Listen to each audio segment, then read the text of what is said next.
नमस्कार दोस्तों, आप सभी का स्वागत है फिर से पाठक की पाठशाला में एक नए वीडियो के साथ। आज के इस टॉपिक में हम कवर करने वाले हैं शास्त्रीय संगीत, ठीक है? शास्त्रीय संगीत, इसकी उत्पत्ति कहाँ से हुई, एग्ज़ाम में कौन-कौन से क्वेश्चन आते हैं, इन सभी के बारे में हम लोग विस्तार से चर्चा करेंगे। चलिए, सबसे पहले इसकी उत्पत्ति के बारे में हम लोग जान लेते हैं कि आखिर इसकी शुरुआत कहाँ से हुई। तो इसके पीछे 2-3 आपके फैक्ट हैं, ठीक है? कुछ-कुछ कारण हैं। पहला आपका जो है, ये आपका धार्मिक कारण हो गया, ठीक है? मतलब धार्मिक मान्यताओं के अनुसार कौन-सा आपका कारण है या कहाँ से आपका शुरू हुआ है। धार्मिक तथ्यों से या धार्मिक कहानियों की वजह से पहला तो आपका हो गया धार्मिक स्थिति, ठीक है? इसकी उत्पत्ति कहाँ से मानी जाती है? कहा जाता है कि 1 सेकंड गड़बड़ हो गया। शिव की डमरू से इसकी उत्पत्ति हुई, ठीक है? मतलब शिव जी का डमरू जब बजता था, तो उससे संगीत का उत्पन्न शुरू हुआ, उत्पत्ति हुई। दूसरा क्या है सरस्वती जी की वीणा से शुरू हुआ है, जानते ही होंगे, है ना? इसको इधर कर देता हूँ। माता सरस्वती की वीणा है, वहाँ से शुरू हुई। तो ये हो गया आपका धार्मिक कारण। दूसरा क्या हो गया आपका सामाजिक ऐतिहासिक से आप समझ सकते हैं, इतिहास से। हुँ, इतिहास में इसकी जानकारी कहाँ से मिलती है? तो आप नाट्य शास्त्र के बारे में जानते हैं, मैंने बताया था नाट्य शास्त्र, इससे हमें जानकारी मिलती है शास्त्रीय संगीत की, ठीक है? उसके बाद गीत गोविंद से मिलती है,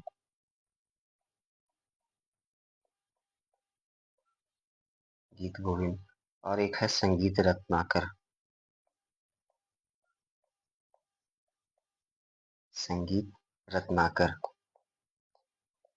देखिए नाट्य शास्त्र जिन्होंने लिखा है, क्या हो गया? संगीत रत्नाकर है, नाट्य शास्त्र जो लिखे हैं वो भरत मुनि थे, ठीक है? गीत गोविंद लिखने वाले का नाम क्या है? जयदेव। और संगीत रत्नाकर जो लिखा है, उनका नाम है सारंगदेव।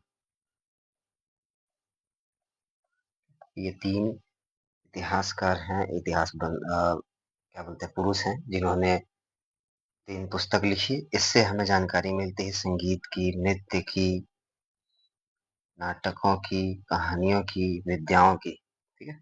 इन सभी की कहानी, विद्याओं की संख्या आपको यहाँ से मिलती है। तो ये हो गया 2 कारण मेजरली। बाकी बात अगर आप अभी के समाज में देखते हैं कि अभी के अनुसार कहाँ से शुरुआत हुआ है, तो इसकी उत्पत्ति जो है इतिहास से थोड़ी-सी पहले ये हमारी बीच-बीच में कहानी मिलती है ना, इन दोनों के बीच। ये धार्मिक मान्यता वाली और ये इतिहास के बीच में। जो शुरुआत आपका होता है, ये होता है वेदों से, ठीक है? ये वेदों से इसकी उत्पत्ति मानी जाती है। कौन से वेद से? तो वो जो वेद है वो है सामवेद। अगर आपने वेदों के बारे में पढ़ा होगा तो आप ये जानते होंगे कि सामवेद में हमें नृत्य की, संगीत की शिक्षा मिलती है। तो वहीं से आपका शुरुआत हुआ है इसका शास्त्रीय संगीत का, ठीक है? शास्त्रीय संगीत जो है, शास्त्रीय संगीत है, उसको हम 2 पार्टों में डिस्कस करेंगे, ठीक है? उत्तर भारत में एक अलग नाम से जाना जाता है, उत्तर भारत में, और जो दूसरा है ये दक्षिण भारत में अलग नाम से जाना जाता है। तो उत्तर भारत में और दक्षिण भारत में क्या है? तो उत्तर भारत में है हिंदुस्तानी म्यूज़िक, ठीक है? हिंदुस्तानी संगीत। और दक्षिण में है आपका कर्नाटक संगीत।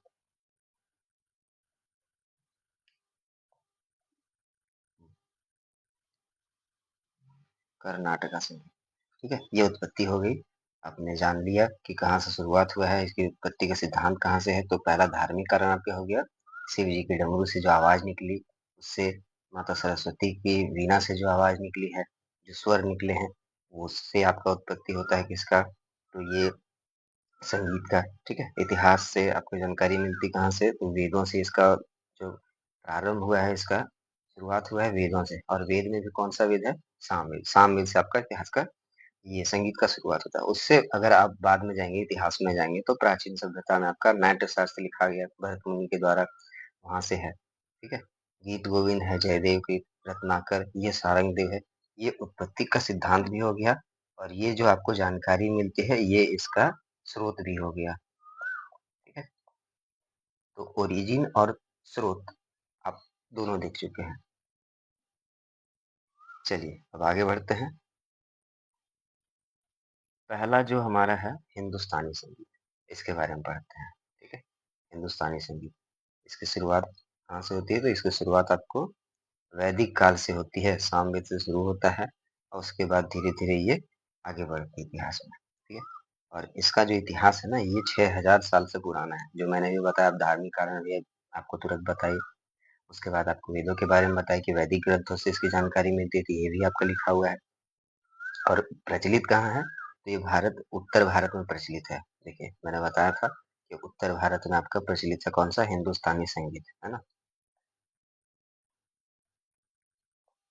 हुँ, तो उत्तर भारत में आपका हिंदुस्तानी संगीत प्रचलित है।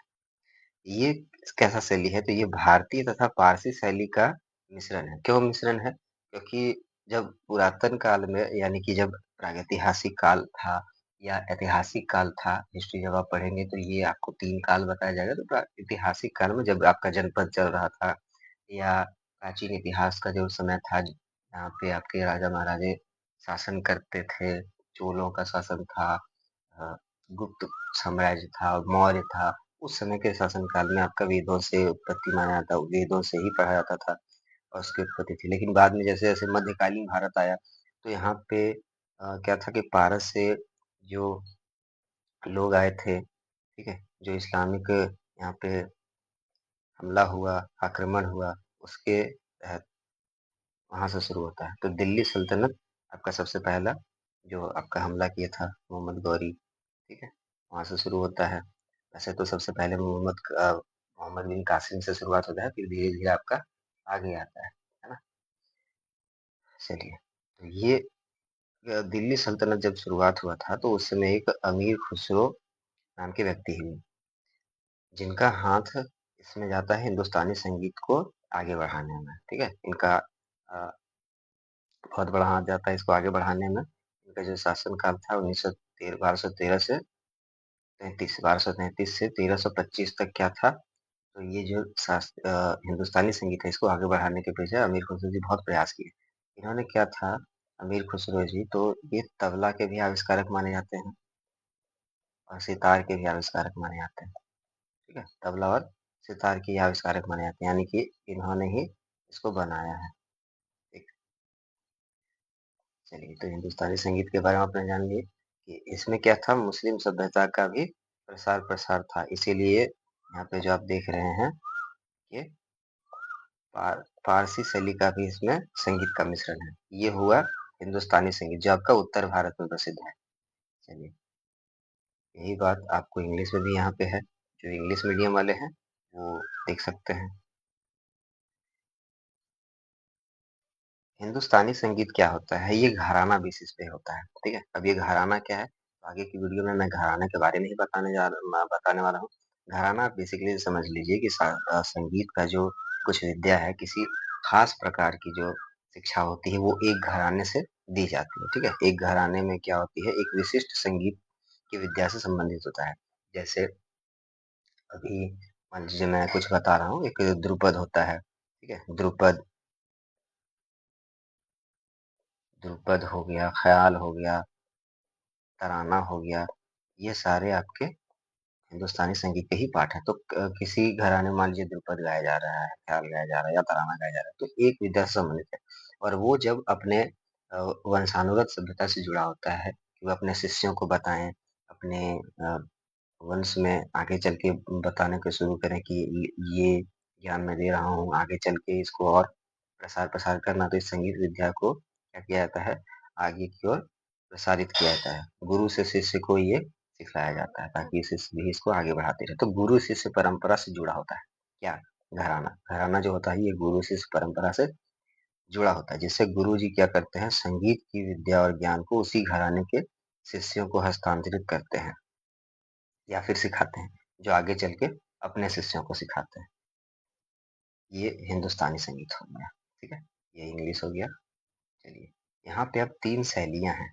कौन-कौन सी शैली है? तो पहला आपका है ध्रुपद शैली, ठीक है? दूसरा ख़्याल और तीसरा तराना। शैली क्या है? इसके बारे में बताता हूँ। जैसे गाने का जो तरीका हुआ, स्टाइल हुआ, ठीक है? वो हो गया शैली। जैसे आप गाने भी सुनते होंगे, कुछ सैड सॉन्ग होते हैं, कुछ पार्टी सॉन्ग होते हैं, कुछ आपका डिवोशनल सॉन्ग्स होता है, कुछ आपका मेलोडी सॉन्ग होता है। तो उस तरह से आपका जो स्टाइल है, वो हिंदुस्तानी संगीत में 3 मेजर आपके स्टाइल हैं। स्टाइल और भी हैं, लेकिन यहाँ पे 3 मेजर हैं। कौन-कौन सा है आपका? तो ध्रुपद, ख़याल और तराना। इन तीनों के बारे में मैं आपको थोड़ा-थोड़ा बता देता हूँ। देखिए, ध्रुपद जो है, ये काफ़ी प्राचीन शैली है आपका, ठीक है? सबसे पुरानी शैली जो है ये आपकी ध्रुपद है, बहुत पुरानी शैली है। ये क्या होती है, तो गंभीर स्थिति वाली होती है। ये कैसी होती है? गंभीर स्थिति होती है और जोरदार होती है। मत इसका मतलब क्या है? जो इसमें गाने का शैली है, जो इसमें स्वर गाए जाते हैं, ये जोरदार मतलब आवाज़ भारी भरकम रहेगा। प्लस में क्या होती है, इसकी जो रस होता है, यानी इसका जो भाव होता है, वो गंभीर होता है। और ये जिस वाद्य यंत्र पे किया जाता है, वो वाद्य यंत्र है आपका पखावज, ठीक है? ये तबले पे नहीं होता, ये पखावज पे होता है। क्यों? क्योंकि तबला का ध्वनि और पखावज का ध्वनि में बड़ा अंतर होता है। पखावज का ध्वनि क्या है, तबले की ध्वनि से थोड़ी-सी ज़्यादा गंभीर होती है, इसीलिए ध्रुपद क्या किया जाता है, ये पखावज पे किया जाता है। जब पखावज बजता है, तो उसके बाद ध्रुपद गाया जाता है, ठीक है?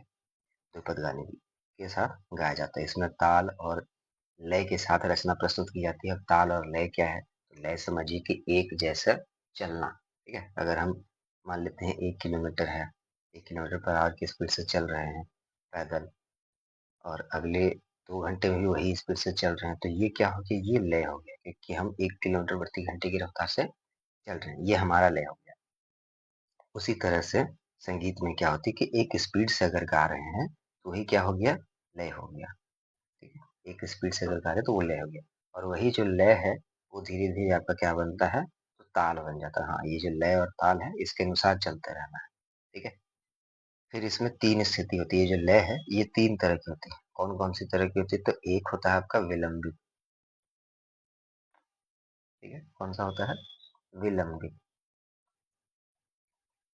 विलंबित मतलब बहुत धीमे-धीमे, ठीक है? उसके बाद आता है आपका मध्य, मतलब इससे थोड़ा-सा आपका ज़्यादा स्पीड में, और तीसरा जो होता है आपका द्रुत होता है, मतलब ये काफ़ी ज़्यादा स्पीड में गाते हैं। तो ये सबसे धीमा स्वर है। या धीमा स्वर का मतलब है कि समय इसमें थोड़ा-सा ज़्यादा दिया जाता है, ठीक है? लय, तान, आलाप जो होता है, ये ज़्यादा दिया जाता है।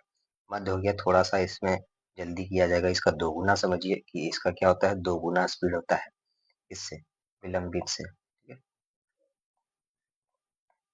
विलंबित से मध्य में क्या होता है, दोगुना स्पीड होता है, और मध्य से दोगुना स्पीड आपका हो जाता है द्रुत में। तो ये हो गया क्या आपका, ये स्थिति हो गई, स्टेजेस हो गए।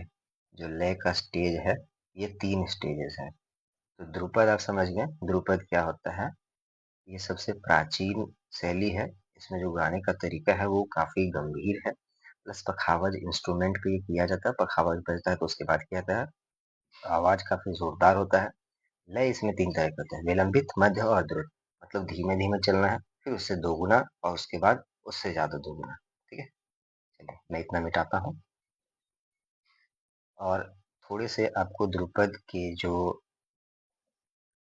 क्या बोल सकते हैं, उनके मतलब जो गाने वाले हैं, उनका नाम आपको याद रखना है। जैसे पहले हैं स्वामी हरिदास, ठीक है? स्वामी हरिदास कौन है? तो तानसेन जी के गुरु हैं। अच्छा, ये अगर गुरु जी हैं तो अपने शिष्य को सिखाए होंगे, तानसेन भी हैं इसमें, ठीक है? तानसेन है, बैजू बावरा हो गए, बैजू बावरा, ये 3 आपके हैं ध्रुपद गाने वाले। कहाँ से संबंधित है ये? ग्वालियर घराने से, ठीक है? ग्वालियर घराना से ज़्यादा आपका फेमस है। 1 सेकंड। ग्वालियर घराना से ज़्यादा फेमस है। इसके बाद अगर आप अभी के समय में जानते हैं, अगर अभी के समय में आपको याद रखना है, तो पंडित सियाराम तिवारी हैं, सियाराम तिवारी। ये आपके काफ़ी इम्पोर्टेंट है, किससे? ध्रुपद की। तो ध्रुपद में आपने क्या सीखा कि ध्रुपद की गायन की शैली क्या है, काफ़ी प्राचीन है और गंभीर स्वभाव का ये गाना होता है प्लस आपका जोरदार आवाज़ आपका होता है। पखावज में किया जाता है क्योंकि इसका पखावज का आवाज़ कैसा होता है तो गंभीर, ठीक है? इसमें क्या होता है डिफरेंट स्टेजेस होते हैं किसमें ताल के या लय के। कौन-कौन से विलंबित मतलब धीमा, मध्य मतलब विलंबित से दोगुना तेज़ हो जाता है और फिर मध्य से दोगुना तेज़ आपका द्रुत हो जाता है, ठीक है? चलिए ध्रुपद के बारे में आपने जान लिया, अगला क्या है ख़याल। तो देखिए ख़याल क्या है? ध्रुपद में नियम कानून काफ़ी कड़े होते हैं, है ना? जो नियम है काफ़ी कड़े होते हैं, कैसे? मैंने अभी आपको बताया कि विलंबित है, मध्य है और द्रुत है। तो ऐसा नहीं कि विलंबित से सीधा द्रुत में चले जाना है, जा सकते हैं पर उसके लिए बहुत नियम होते हैं कि हाँ, आपको कैसे जाना है या आपको गाना है तो कैसे होता है कि सबसे पहले आपको आलाप लिया जाता है, ठीक है? आलाप क्या होता है कभी-कभी आप संगीता से सीखते सुने होंगे जिसमें से जो गायक क्या होते हैं ऐसा ऐसे बहुत लंबे समय तक बोलते हैं तो वही क्या होता है आलाप, ताकि उनको ट्यून पता चल सके हाँ, कि अब हमको गाना शुरू करना है। तो गाने के पहले थोड़ा-सा आलाप लिया जाता है किसमें? द्रुत में। सॉरी ध्रुपद में, ठीक है? ख़याल में क्या होता है कि थोड़े-से नियम इसमें कम हो जाते हैं। मतलब क्या है कि इसमें जो नियम कानून है, कायदा है, आलाप है, आलाप इसमें ज़्यादा नहीं लिया जाता है ना? आलाप वग़ैरह ज़्यादा नहीं लिया जाता है। इसमें अ, क्या होती है नियम थोड़ी-सी कम होती है, कम नियम वाला होता है, मगर होता उसी तरह से है। जैसे आपका ध्रुपद है, उसी तरह से ख़याल है। ख़याल क्या है कि कल्पना के साथ, है ना? रागों के नियमों का अंतर्गत स्वरों की प्रस्तुति है ये। मतलब नियम आपका कम है प्लस राग अच्छा राग क्या है? जो सुर होते हैं, उनसे राग मिलता है। सुर के बारे में थोड़ा देर में बताता हूँ आपको कि सुर क्या है, राग क्या है, ताल क्या है, ठीक है? आप यहाँ पे ऐसा समझिए ख़याल है, ख़याल में क्या है कि कम नियम, सबसे ज़्यादा नियम किसमें है? ध्रुपद में, ठीक है? फिर ख़याल है, इसमें थोड़ा कम नियम होता है। उसके बाद आपका आता है तराना, तराना क्या है? इसमें थोड़ा-सा और आपका आसान बन जाता है। अच्छा तराना जो है ये काफ़ी क्या बोलते हैं तीव्र आवाज़ में किया जाता है। तीव्र मतलब जो फ्रीक्वेंसी होती है आवाज़ की वो काफ़ी हाई पिच होती है, ठीक है? तीव्र होती है काफ़ी हाई पिच का। आप ऐसा समझिए कि कैसा है हाई पिच जो आपका सुर होता है काफ़ी हाई इसमें लगता है तराना क्योंकि तराना गाना है। और थोड़ा-सा इसमें क्या होता है नियम और भी कम हो जाते हैं तो ये गाने में सरल हो जाता है। सभी लोगों के अच्छा मैंने आपको ध्रुपद के बारे में बताया था कि इनको तो ध्रुपद गाने वाले कौन थे तो हरिदास जी हो गए, तानसेन, बैजू बावरा। अच्छा फिर ख़याल घराने के कौन-कौन हो गए, तो ख़याल में आपको याद रखना, तराना में इसीलिए आपको नहीं याद रखना लेकिन ख़याल में आपको याद रखना है। तो ख़याल में आपको बता देता हूँ पंडित भीमसेन जोशी हो गए, ठीक है? भीमसेन जोशी भीमसेन जोशी हो गए, फिर अलादिया खान हो गए, उस्ताद अलादिया खान, अलादिया खान, बड़े गुलाम अली साहब,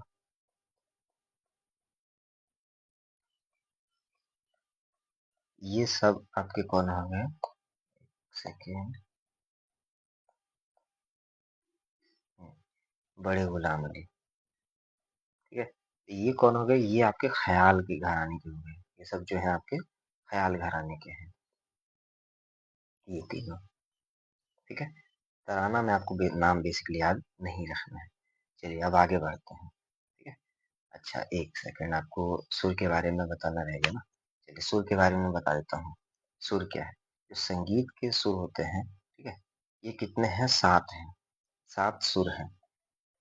लेकिन 7 कैसे हैं? तो ये शुद्ध सुर हैं, ठीक है? शुद्ध स्वर। कौन-कौन से हैं? तो एक है सा, फिर रे, ग, म, प, ध, नी बस ये 7 शुद्ध स्वर हो गए और 5 हैं आपके विकृत स्वर, ठीक है? विकृत, 1 सेकंड ये विकृति हो गया।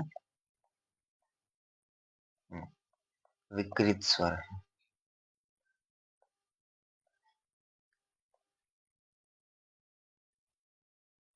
5 क्या हो गए? विकृत। विकृत या फिर इसी को आप कोमल स्वर के नाम से भी जानते हैं। कौन-कौन सा हो गया? बस आपको जो दिख रहा है यहाँ पे रे, एक ये हो गया, ठीक है?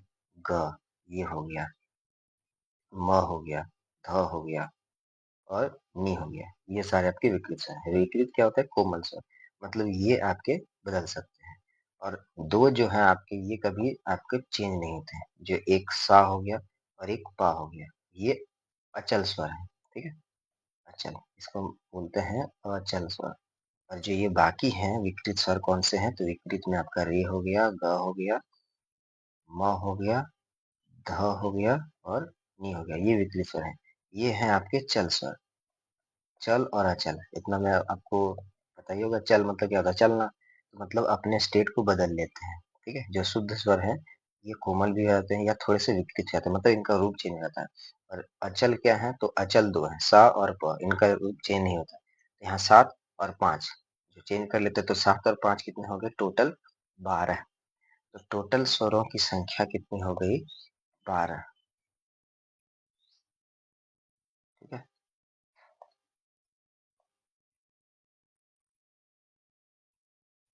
टोटल कितने स्वर हो गए? 12 स्वर हो गए, जिसमें से 7 आपका शुद्ध है और 5 आपका विकृत स्वर है। अशुद्ध मत बोलिएगा, इसको इसको क्या बोलते हैं? विकृत बोलते हैं, ठीक है, विकृत या कोमल। ये हो गए शुद्ध 7 और ये हो गए विकृत, ठीक है। चलिए, हिंदुस्तानी संगीत आपका यहाँ पे कंप्लीट होता है। हिंदुस्तानी संगीत के बाद आपका चलते हैं कर्नाटक संगीत पे।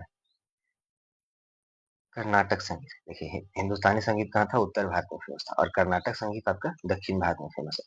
नाम में कर्नाटक है, इसका मतलब ये नहीं कि केवल कर्नाटक में फेमस होगा। कर्नाटक साउथ इंडिया में जितने भी स्टेट हैं, कर्नाटका, महाराष्ट्र हो गया, तमिलनाडु, आंध्र प्रदेश, ये सब स्टेट में ज्यादा आपका फेमस है कर्नाटक संगीत। इसमें ज्यादा आपको याद नहीं रखना पड़ेगा, जिस कर्नाटक में भी आपको ज्यादा याद नहीं रखना पड़ा था। कर्नाटक सॉरी, हिंदुस्तानी में भी आपको ज्यादा याद नहीं रखना, कर्नाटक में भी आपको ज्यादा याद नहीं रखना है। याद क्या रखना है? जो मैं यहाँ पे बताऊंगा या हाईलाइट करूंगा उसको आप देखिए, याद कीजिए। कर्नाटक संगीत क्या है? जैसे आपका उत्तर भारत में संगीत था, वैसे ही आपका दक्षिण भारत में संगीत है। पर यहाँ पे क्या है? जो कर्नाटक संगीत है ना, यहाँ पे भक्तिमय संगीत है, मतलब इसको मंदिरों में ज्यादातर गाया जाता है, ठीक है। हिंदू देवी देवताओं के लिए ये संबोधित किया जाता है, तो इसीलिए क्या होता है कि भक्ति प्रधान हो जाता है, यानी कि इसमें भक्ति का रस ज्यादा मिला होता है। और हिंदुस्तानी संगीत में क्या था? उसमें आपका कव्वाली, गजल, ध्रुपद, घराना, ये सारा आपका मिला हुआ था। तो वो उससे काफी अलग है ये कर्नाटक संगीत, ठीक है। कर्नाटक संगीत में आपको क्या याद रखना है कि कर्नाटक में कर्नाटक संगीत के जो आपके क्या बोलते हैं, पितामह कहे जाते हैं, यानी कि जो शुरुआत आपका होता है, इनका नाम क्या है? पुरंदरदास, यानी कि इनका बड़ा ही हाथ है किसमें? आगे बढ़ाने में। क्या नाम है? पुरंदरदास। ये कौन है? तो ये है फादर, फादर ऑफ कर्नाटक संगीत। अच्छा, एक जब फादर है तो मदर भी होंगी। मदर का नाम क्या है? एम सुब्बुलक्ष्मी, ठीक है, एम सुब्बुलक्ष्मी नाम है। ये जितना इनका हाथ है, तो ये मेल हो गए, तो इनको फादर कहा जाता है। कर्नाटक संगीत का पितामह कहा जाता है। और ये कौन हो गई? तो ये अम्मा हो गई, मतलब मदर हो गई। कौन? कर्नाटक संगीत की एम सुब्बुलक्ष्मी। फिर इसमें 3 त्रिमूर्ति हैं, त्यागराज, मुथुस्वामी दीक्षितार और श्यामा शास्त्री।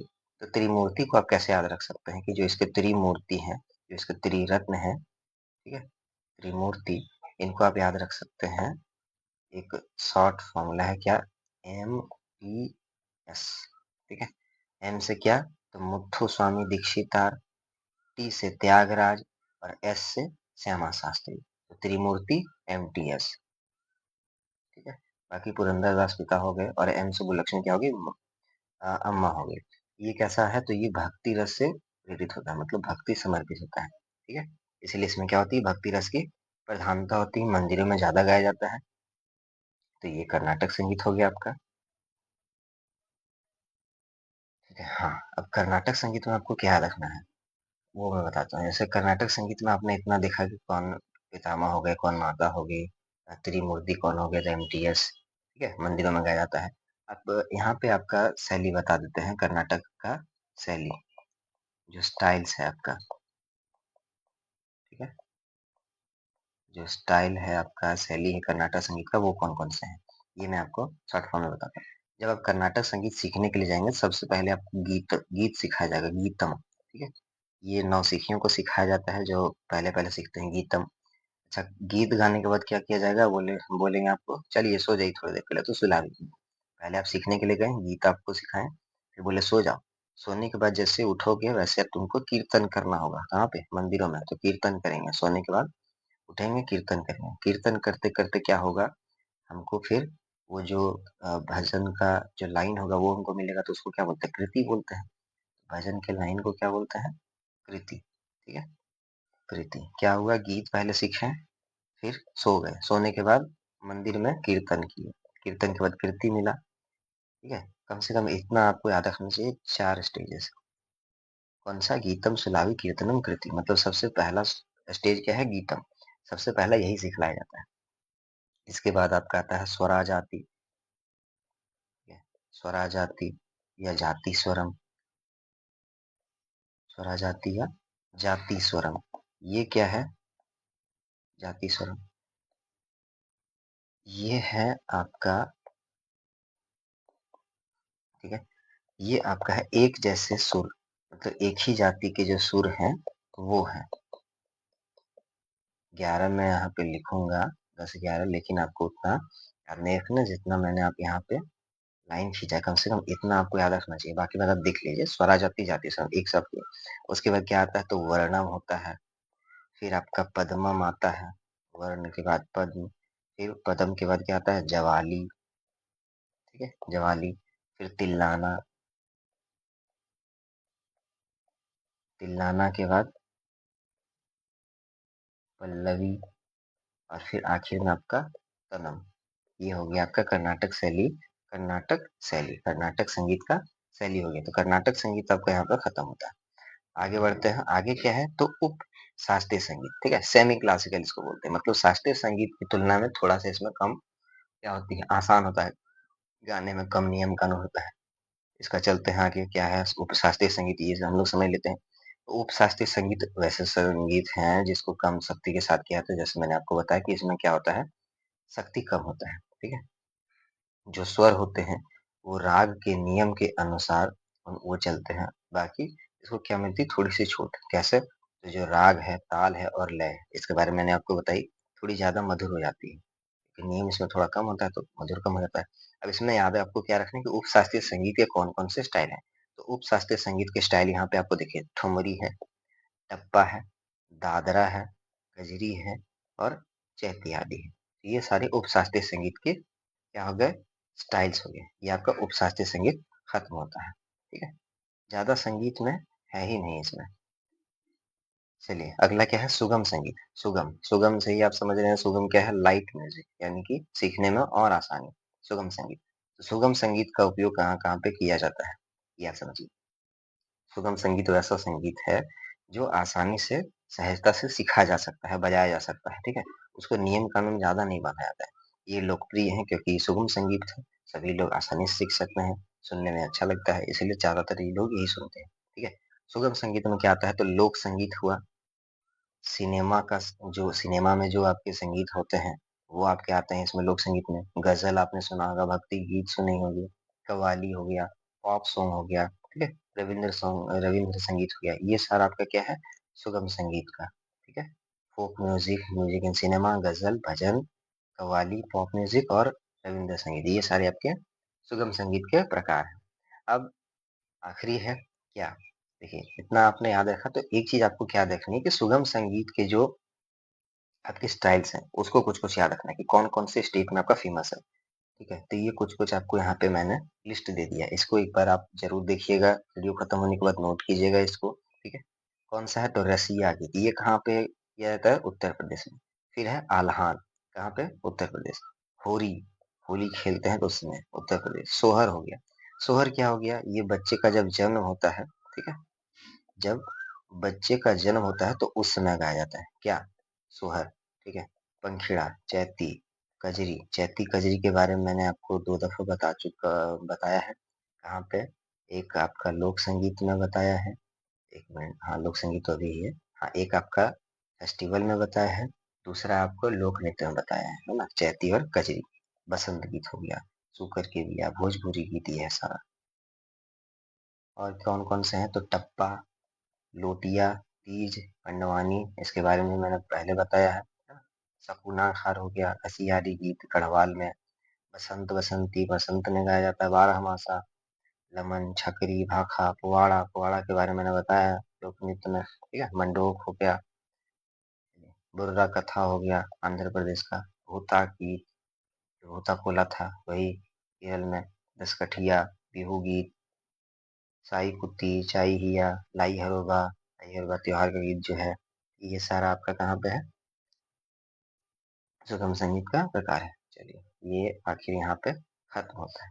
देखिए, संगीत का वीडियो काफ़ी शॉर्ट था क्योंकि इसमें हमको ज़्यादा कुछ उतने याद नहीं करनी। मैंने जितने फैक्ट बताए हैं, उन सभी को एक बार नोट कीजिएगा कॉपी में, ठीक है?